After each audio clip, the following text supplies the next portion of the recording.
야고보서 전체의 주제는 온전입니다. 온전을 다른 말로 바꾸면 성숙이라고 바꿀 수가 있습니다. 그래서 야고보서 1장에서는 성숙한 사람의 기준으로 인내의 삶을 이야기하고 있습니다. 어떤 사람이 성숙한 사람이냐? 고난과 역경이 와도 참고 인내할 줄 아는 사람이 성숙한 사람이다. 그것을 이야기하고 있어요. 자, 2장에서는 실천하는 삶을 이야기하고 있습니다. 그래서 행함이 없는 믿음은 죽은 믿음이다.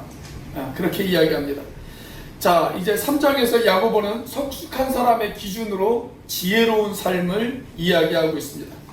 그리고 지혜로운 삶의 첫 단추로 야고보는 지혜로운 언어 생활을 우리에게 이야기해 주고 있습니다. 자, 그래서 오늘 본문의 대표적인 구절이 있다면 그 구절이 바로 2절 말씀입니다. 자, 2절 말씀을 같이 한번 읽어보겠습니다. 시작. 우리가 다 실수가 많으니 만일 말에 실수가 없는 자라면 곧 온전한 사람이라 능히 온몸도 굴레 씌우리라. 여기 보면 말에 실수가 없는 사람은 온전한 사람이다. 그렇게 이야기하고 있어요. 다른 말로 이야기하면 말에 실수가 없는 사람은 곧 성숙한 사람이다. 이렇게 이야기할 수도 있습니다. 우리가 어떤 사람의 언어를 보면 그 사람의 지혜를 알 수가 있어요. 언어는 우리의 인격을 대표하는 것이다 라고 그렇게 이야기할 수가 있습니다. 언어의 실패는 곧 지혜의 실패입니다. 우리가 언어를 잘 관리하고 있다면 그만큼 그 사람은 성숙한 사람이다 라는 것을 의미합니다. 자, 야고보는 3장 1절부터 4절까지의 말씀을 통해서 언어는 굉장한 능력이 있다. 그런데 그 굉장한 능력이 있기 때문에 그 언어는 또한 통제되어져야 된다. 그렇게 이야기를 하고 있어요. 언어는 잘 통제되어져야 된다. 그래서 두 가지의 경우를 이야기합니다. 우리가 언어를 제대로 통제하지 못할 때 그 언어는 우리의 모든 것을 파괴할 수가 있습니다. 그런데 그 언어가 또 잘 통제되어지면 그 언어는 매우 생산적이고 창조적인 일을 해낼 수도 있습니다. 자, 그러니까 언어는 무엇인가를 파괴할 수도 있어요. 또 언어는 무엇인가를 만들어낼 수도 있습니다. 자, 그래서 언어는 잘 다스려져야 됩니다. 1절부터 4절까지를 보면 야고보는 두 개의 그림을 우리에게 보여주고 있어요. 두 개의 그림. 첫 번째 그림에는 달리는 말이 그려져 있습니다. 두 번째 그림에는 운항하는 배가 그려져 있습니다. 자, 이 두 그림을 잘 한번 상상해 보십시오. 여러분, 말에게 있어서 가장 중요한 것은 뭐냐면 입에 물리는 재갈입니다. 기수가 그 재갈을 입에 잘 씌우면 말의 방향을 쉽게 조정할 수가 있습니다.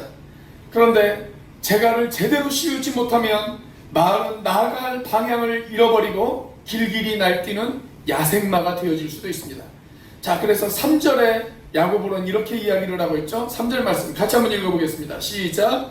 우리가 말들의 입에 재갈 물리는 것은 우리에게 순종하게 하려고 그 온몸을 제어하는 것이라. 말의 입에 재갈을 잘 물리면 그 말이 온순해져요. 그리고 나아갈 방향을 향해서 제대로 나아갈 수가 있습니다. 자, 이 말의 그림과 함께 그 다음 우리에게 보여주는 그림, 배의 그림을 보여주고 있습니다. 여러분, 바다에서 운행하는 배를 한번 상상해 보십시오. 이 배를 조정하고 다스리는 일에 있어서 가장 중요한 것은 배의 키입니다. 배의 키.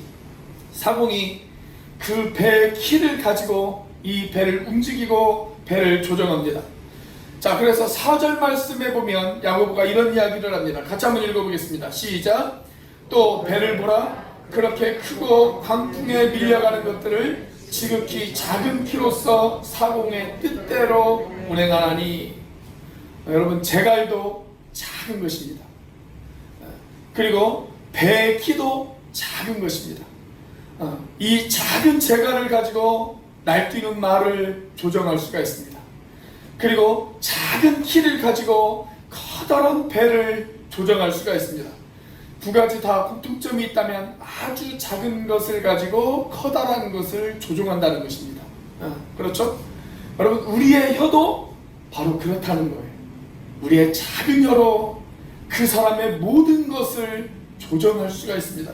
자, 그래서 야고보는 3장 1절에서 이렇게 이야기합니다. 이 언어에 대한 충고를 누구에게 먼저 던지고 있냐면 지도자들에게 이 언어에 대한 충고를 먼저 던지고 있어요. 자, 3장 1절 같이 한번 읽어볼까요? 시작. 내 형제들아, 너희는 선생된 우리가 더 큰 심판을 받을 줄 알고 선생이 많이 되지 말라. 유대인들에게 있어서 선생이라고 하는 단어는 지도자를 의미합니다. 지도자. 지도자의 위치에 있는 사람들이 언어를 잘못 사용하게 되어지면 그 지도자를 따라오는 사람들에게 매우 큰 혼란을 가져다 줄 수가 있습니다.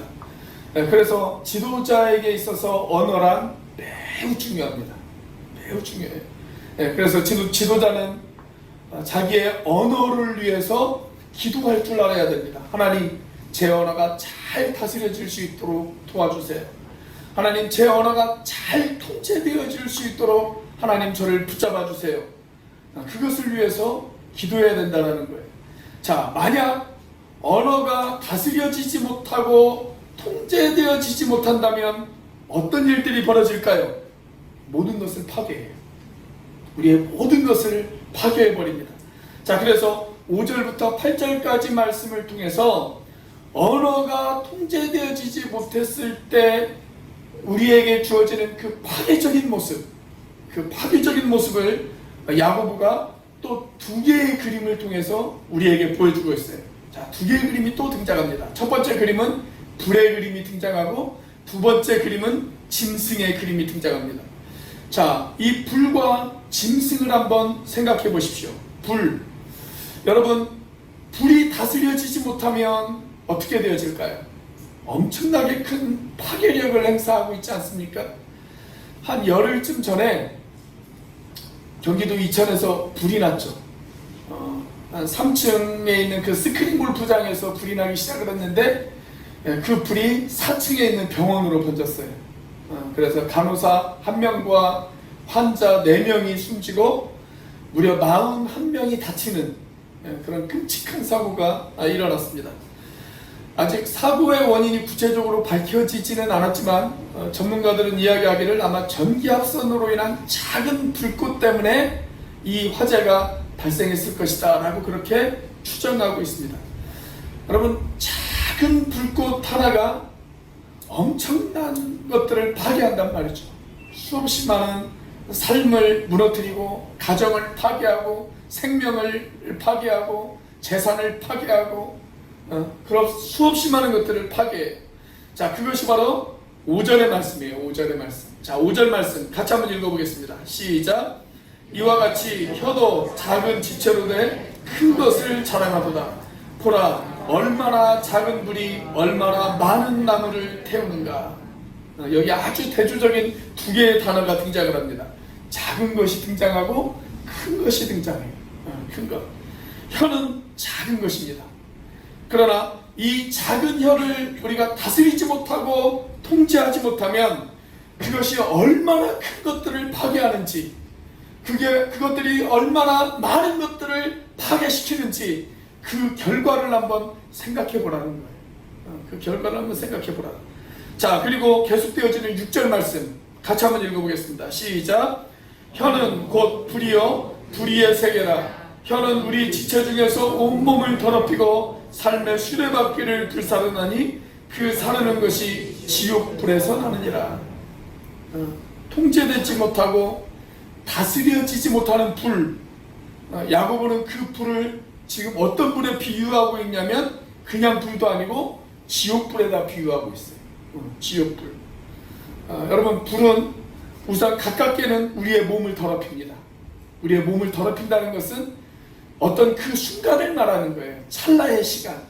내 언어가 통제되어지지 못했을 때 그때 그 언어는 그 순간을 무너뜨려 버릴 수가 있어요. 그 순간 우리에게 큰 어려움을 가져다 줄 수 있고 우리에게 아픔을 가져다 줄 수 있고 우리에게 환난을 가져다 줄 수 있습니다.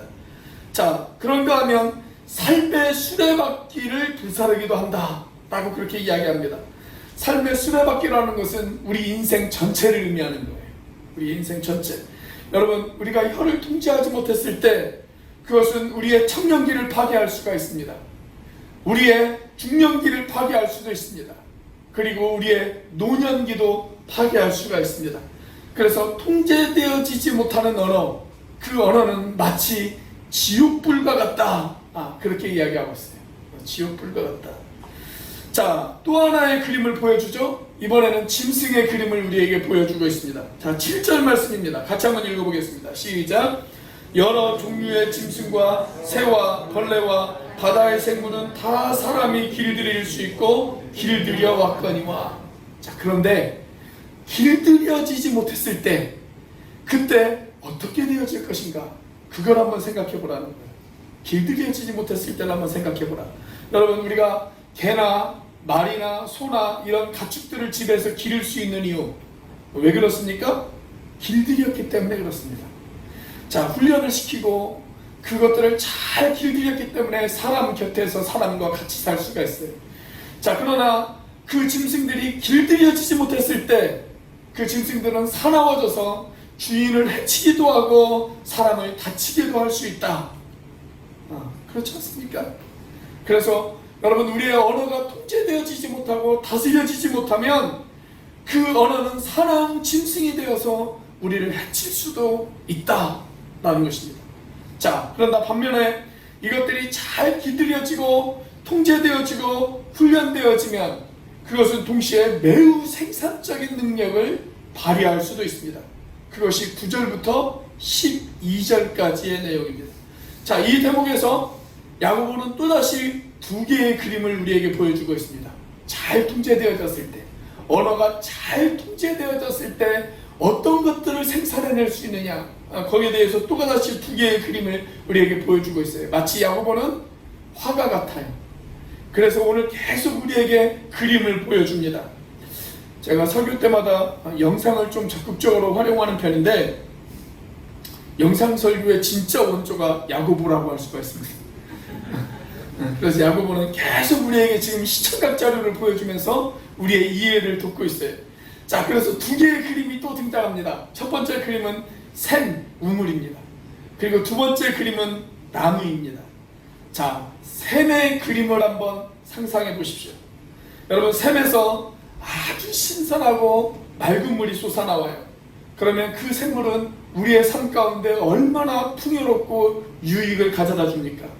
우리의 가람목을 죽이기도 하고, 그 샘물은 우리의 식수가 되어지기도 하고, 우리의 농업용수가 되어지기도 하고, 우리의 공업용수가 되어지기도 합니다. 그래서 많은 것들을 생산해내고 많은 것들을 만들어낼 수가 있습니다. 자, 그런데 이 샘에서 오염된 물이 솟아나온다. 그러면 어떻게 되어질까요? 그 샘은 동시에 무서운 파괴력을 발휘하기 시작을 합니다. 자, 그래서 그 그림을 어떻게 보여주고 있냐면 11절에 우리에게 이렇게 설명을 하고 있죠. 11절 같이 한번 읽어보겠습니다. 시작. 샘이 한 구멍으로 어찌 단물과 쓴물을 내겠느냐. 샘에서 단물이 나올 수도 있어요. 단물이 나올 수 있습니다. 유익한 물이 나올 수 있어요. 그러면 생산적이고 창조적인 일을 해내요. 우리의 가람목을 죽일 수가 있어요. 우리의 농업용수로도 사용되어질 수 있어요. 자, 그런데 쓴물이 나오기 시작한다. 그러면 어떻게 될까요? 모든 것을 파괴합니다. 다 죽여요. 그 물을 마시는 동물과 식물과 사람을 다 죽일 수도 있습니다. 여러분, 우리의 언어가 바로 그렇다라는 거예요. 우리의 언어, 우리의 입에서 나오는 말이 단물이 나오면 그런 사람들을 살리고 수없이 많은 창조적인 일들을 해낼 수가 있습니다. 그런데 우리의 입에서 나오는 언어가 쓴물이 나오기 시작한다. 그러면 모든 것을 다 파괴할 수가 있습니다. 모든 것을 다 파괴할 수가 있어요. 자, 그래서 9절에서 그 이야기를 하고 있죠. 자, 9절 말씀 같이 한번 읽어보겠습니다. 시작. 이것으로 우리가 주 아버지를 찬송하고 또 이것으로 하나님의 형상대로 지음을 받은 사람을 저주하나니. 이럴 때는 이것으로 읽는 것보다 요것으로 읽는 것이 더 실감이 날 것 같아요. 그렇게 한번 읽어보겠습니다. 자, 여러분 손가락을 하나 펴세요. 손가락을 하나 펴시고 여러분들의 혀를 가리키면서 이것으로 읽지 않고 뭐라고 읽는다고요? 요것으로 읽는 겁니다. 요것으로. 자, 같이 한번 읽어보겠습니다. 9절 시작. 요것으로 우리가 주 아버지를 찬송하고 또 요것으로 하나님의 형상대로 지음을 받은 사람을 저주하나니. 좀 실감이 나세요? 아직은 잘 안 나는 것 같아요. 다시 손가락 다시 펴시고 요것 할 때 요것을 더 크게 하시는 겁니다. 크게. 자, 시작. 요것으로 우리가 주 아버지를 찬송하고 또 요것으로 하나님의 형상대로 지음을 받은 사람을 저주하나니. 여러분 결코 잊지 마십시오. 한 입에서 찬송의 말이 나올 수가 있어요. 그런데 또 그 입에서 무슨 말도 나올 수가 있다고요? 저주의 말도 나와요. 저주의 말도.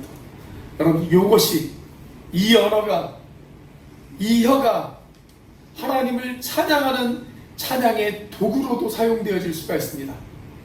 자, 그런데 반대로 이것으로 하나님의 형상을 따라 창조되어진 사람을 저주하는 일에도 사용되어질 수가 있다. 성경은 저와 여러분들에게 그렇게 충고하고 있습니다. 여러분, 우리 마음에 들지 않는 사람, 아무리 내 마음에 들지 않는 사람을 내가 대할 때라도 절대 이 말씀을 놓치지 마십시오. 그 사람도 누구예요? 하나님의 형상대로 창조함을 받은 하나님의 작품입니다. 하나님의 작품. 그 사람도 하나님의 형상을 따라 창조되어진 하나님의 작품이다. 내가 그 하나님의 작품을 저주할 수도 있다. 그걸 여러분 꼭 명심하십시오. 저희 큰애가, 지금 군대 가 있는 큰애가 아주 어렸을 때 초등학교 들어가기 전에, 초등학교 들어가기 한 5살쯤 되었나, 4살이나 5살쯤 되었을 때 그림을 하나 그렸어요.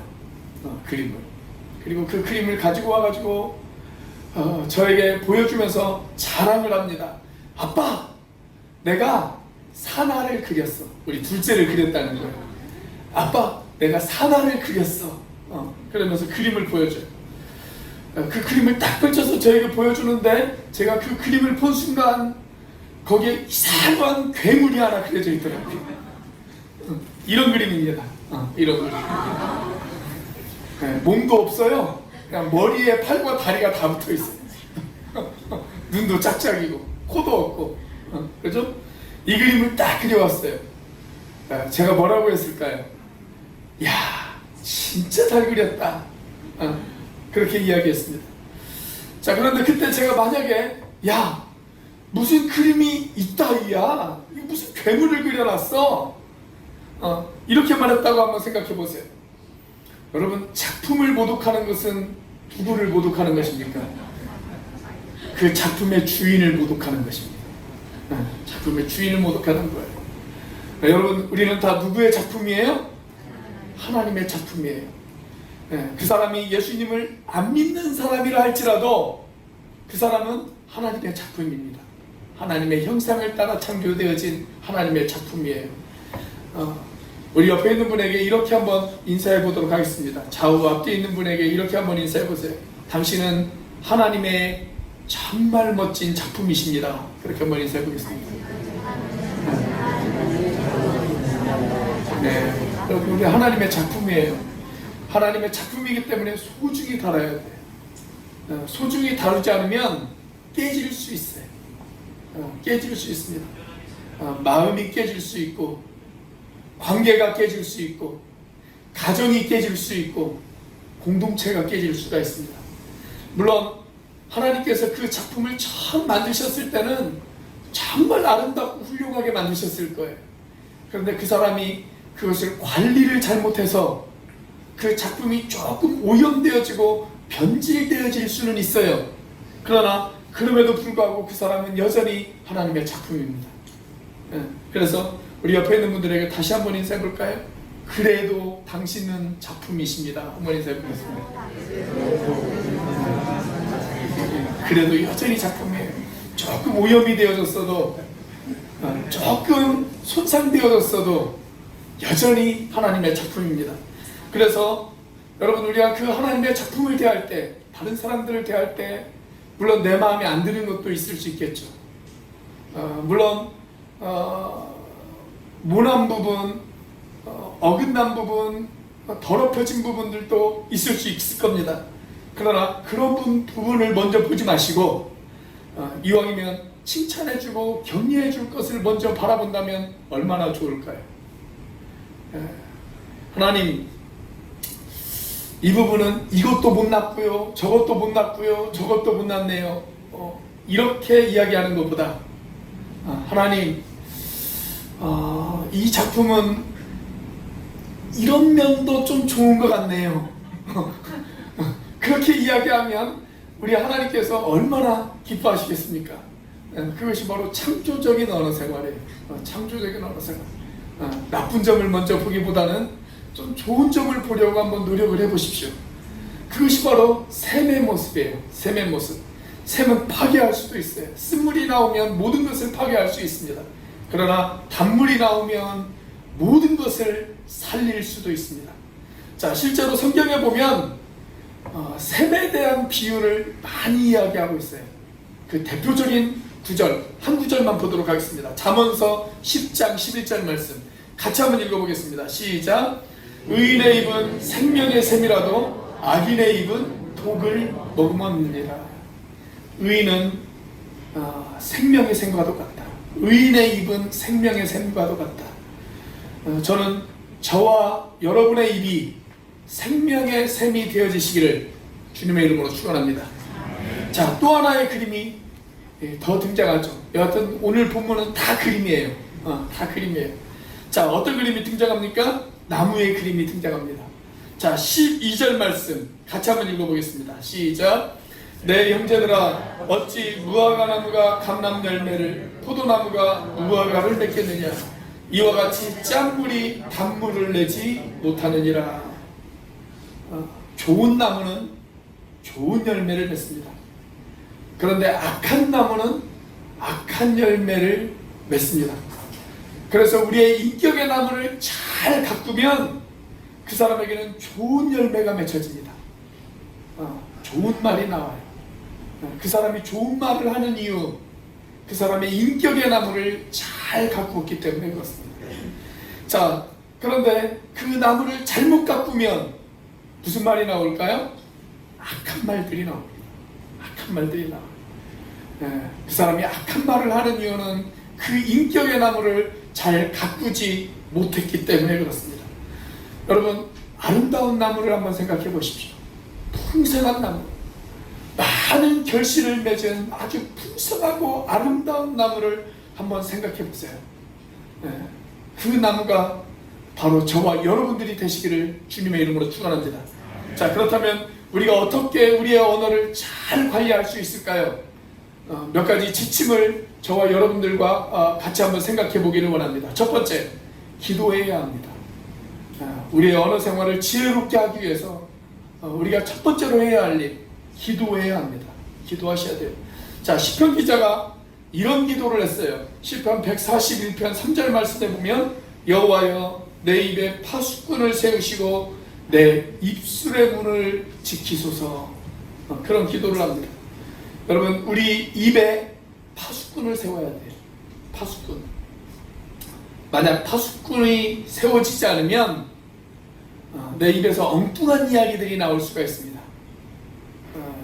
수해 현장에 가서 사진 잘 나오게 비라도 왔으면 좋겠다, 뭐 이런 말들 있잖아요. 입에 파수꾼 세우지 않으면 그런 말들이 나올 수 있단 말이죠. 그래서 기도해야 돼요. 하나님, 내 입에 파수꾼을 세워주소서. 파수꾼 세워주소서. 내가 언어 생활을 잘 할 수 있도록 하나님 저를 좀 도와주세요. 그렇게 기도하셔야 돼요.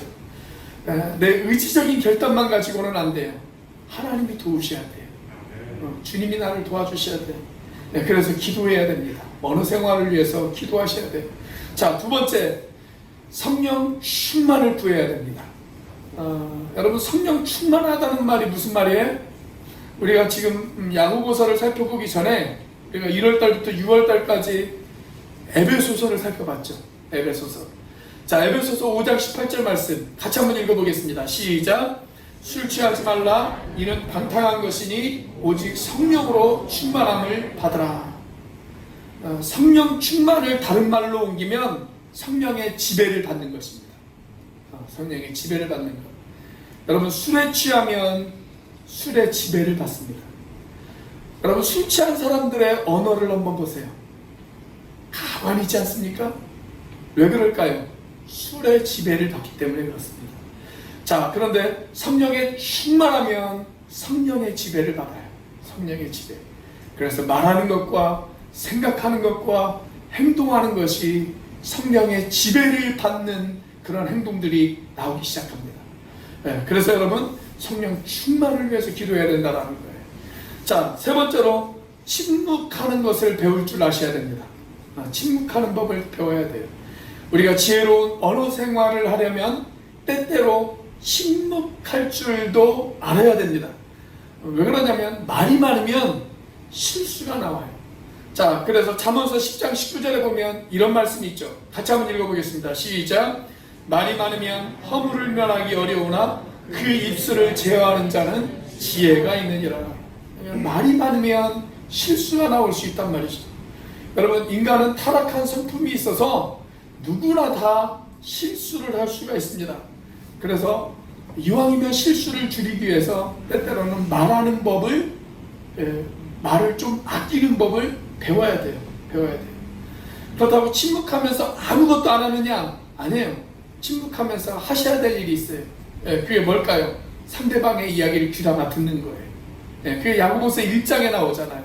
야고보서 1장에 말하는 것은 더디하고 듣는 것은 속히 하라. 그렇게 이야기하지 않습니까? 그래서 침묵하면서 상대방의 이야기를 귀담아 들을 줄 알아야 됩니다. 자, 네 번째, 지혜를 구하셔야 됩니다. 지혜를 구하셔야 돼요. 왜냐하면 계속 침묵만 할 수는 없거든요. 분명히 우리가 말은 해야 되잖아요. 우리의 입이 있는 한 말은 해야 되잖아요. 자, 그래서 말하기 전에 지혜를 구하셔야 돼요. 우리가 이미 야고보서 1장에서 그걸 한번 살펴봤죠. 야고보서 1장에서 뭐라고 이야기를 하냐면 지혜가 부족하거든 후히 주시고 꾸짖지 아니하시는 하나님께 구하라. 그러면 하나님께서 주시리라. 그렇게 말씀하고 있잖아요. 하나님, 제가 어떻게 말할까요? 하나님, 이런 상황인데 제가 이 사람에게 하나님, 제가 어떻게 이야기를 해야 될까요? 그렇게 하나님 앞에 지혜를 한번 구해보세요. 그러면 하나님께서 적절한 말을 할 수 있도록 저와 여러분들에게 지혜를 주실 것입니다. 때에 맞는 말, 그때그때 상황에 맞는 말, 그런 말을 가리켜서 잠언서 25장 11절은 이렇게 묘사합니다. 경우에 합당한 말은 아로새긴 은쟁반의 금사반이라. 그렇게 이야기를 해요. 적절한 말, 때에 맞는 말, 그런 말은 은쟁반의 금사가와 같이 아름답다. 그렇게 이야기합니다. 자, 그래서 말할 때마다 여러분들이 짤막하게라도 하나님 앞에 기도하십시오. 하나님, 저에게 지혜를 주세요. 지혜를 주세요. 그렇게 되면 우리의 입술에서 잘 정제되어진 언어가 나옵니다. 정제되어진 언어. 여러분, 이사야 선지자는 이사야서 50장에서 이렇게 기도를 했어요. 주님, 저에게 학자의 혀를 주세요. 학자의 혀. 잘 정제되어지고 심사숙고하고 신중한 언어, 그런 언어를 가리켜서 학자의 혀라고 그렇게 표현하고 있어요. 여러분, 저와 여러분들의 입에서 이런 학자의 말이 나갈 수 있게 되어지시기를 주님의 이름으로 축원합니다. 그런데 그럼에도 불구하고 우리는 누구나 다 실수할 수가 있어요. 우리가 사람인 이상 누구나 다 실수할 수가 있습니다. 여러분, 말로 실수하지 않은 사람이 있을까요? 그런 사람은 없어요. 우리 예수님 빼고는 아마 말로 실수하지 않은 사람은 한 사람도 없을 것입니다. 우리가 만일 말에 실수했다 그러면 어떻게 해야 될까요? 마지막 다섯 번째로 바로 자백해야 합니다. 자백해야 돼요. 하나님 앞에 나가서 하나님, 제가 실수했습니다. 제가 말로 실수했습니다. 말로 누군가에게 상처를 주었습니다. 그렇게 자백할 줄 알아야 돼요. 그러면 하나님이 어떻게 하실까요? 자, 요한일서 1장 9절 같이 한번 읽어보겠습니다. 시작. 만일 우리가 우리 죄를 자백하면 그 미쁘시고 의로우사 우리 죄를 사하시며 우리를 모든 불의에서 깨끗하게 하실 것이요. 그렇습니다. 곧바로 지체하지 않고 하나님 잘못했습니다 라고 자백할 줄 알아야 합니다. 하나님 앞에도 자백해야 되지만 내가 상처를 준 그 사람에게도 내 죄를 자백할 줄 알아야 돼요. 내가 자백하고 있다는 것, 그것은 무슨 말이에요? 내가 긴장하고 있다는 거예요. 그러니까 염치가 있지. 하루에도 수도 없이 많이 실수하는데 그때마다 어떻게 자백만 하고 있습니까? 여러분, 자백하고 있다는 건 긴장하고 있다는 거예요. 자백하는 사람에게는 개선의 여지가 있어요. 그런데 자백을 포기하면 그 사람에게는 개선의 여지도 없어요. 그래서 자백은 계속되어져야 됩니다. 워렌 워스비라고 하는 아주 유명한 강의 설교가가 있어요. 이분이 이런 이야기를 했습니다. 기독교 언어가 가진 가장 위대한 5가지 언어가 있다. 그렇게 이야기했어요. 그러면서 계속 이야기하기를 오랜 옛날부터 이 5가지 언어를 통해서 기독교는 위대한 창조의 힘을 발휘했다. 그렇게 이야기를 해요. 기독교 복음이 전파되어지지 않는 곳에 가면 이 5가지 언어가 적습니다. 그런데 기독교 복음이 전파되어진 곳, 그곳에 가면 이 5가지 언어가 아주 불쌍합니다. 그 5가지 언어가 뭐냐? 여러분 손을 다 한번 내밀어 보세요. 손바닥을 쫙 펼치시고 5가지니까 이 손가락에다가 이 손가락 5개에다가 이 5가지 언어를 다 담아가시기를 바랍니다. 오늘 설교 말씀 다 기억하지 않아도 돼요. 이 5가지 언어만 여러분이 손바닥에다가 다 간직하고 가시면 아마 여러분들의 삶 가운데 놀라운 축복이 있을 줄로 믿습니다. 자, 첫째 뭐냐? 수고하십니다 라고 하는 말입니다. 수고하십니다. 남의 수고를 격려할 줄 아는 언어예요.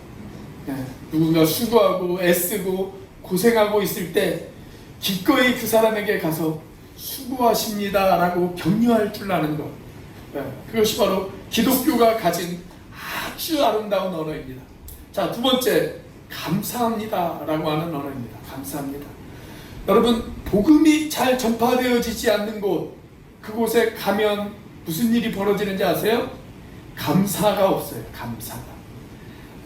여러분, 우리가 가끔 북한 땅을 많이 돕기도 하는데 북한 사람들이, 남한 사람들이 도와주셔서 감사합니다 이렇게 이야기하는 거 보셨어요? 잘 이야기 안 하더라고요. 많이 도왔는데도 그 사람들은 별로 감사가 없어요.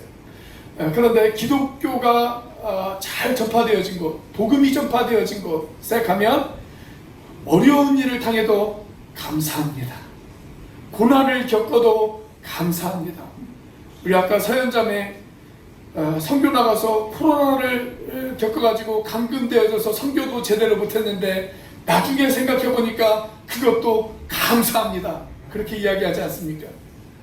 복음이 전파되어지는 곳의 특징이에요. 복음이 전파되어지는 곳의 특징입니다. 자, 세 번째 언어, 죄송합니다. 죄송합니다.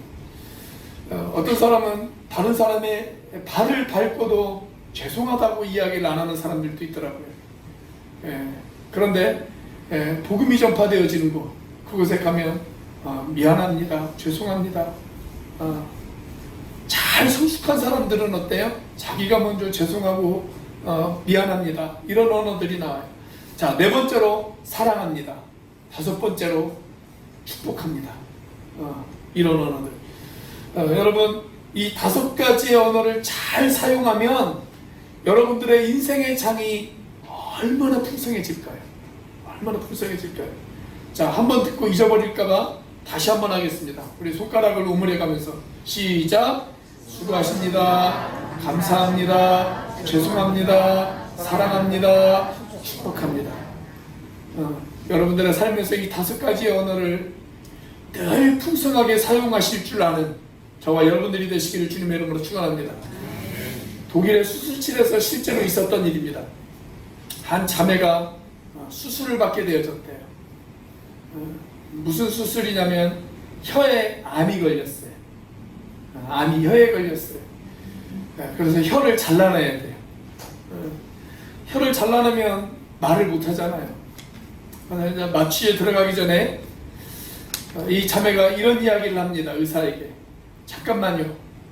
제가 혀를 자르면 이제 더 이상 제가 말을 못하게 되지 않습니까? 그렇죠. 그러니 저에게 잠깐만의 시간을 좀 주십시오. 그러자 의사가 원하시는 거 있다면 얼마든지 하십시오. 제가 기꺼이 시간을 드리겠습니다. 그렇게 이야기합니다. 그러자 이 자매가 이렇게 이야기를 했다고 그래요. 제가 마지막으로 찬양을 부르고 싶습니다. 마지막 언어, 제가 마지막으로 하는 말인데 제가 이 시간 찬양을 좀 부르고 싶습니다. 그렇게 이야기를 해서 의사가 시간을 줬어요. 수술실에 누워서 마취하기 직전에 마지막으로 이 자매가 찬양을 부르기 시작을 합니다.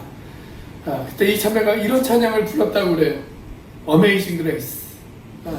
나 같은 죄인 살리신 주 은혜 놀라와 잃었던 생명 찾았고 광명을 얻었네.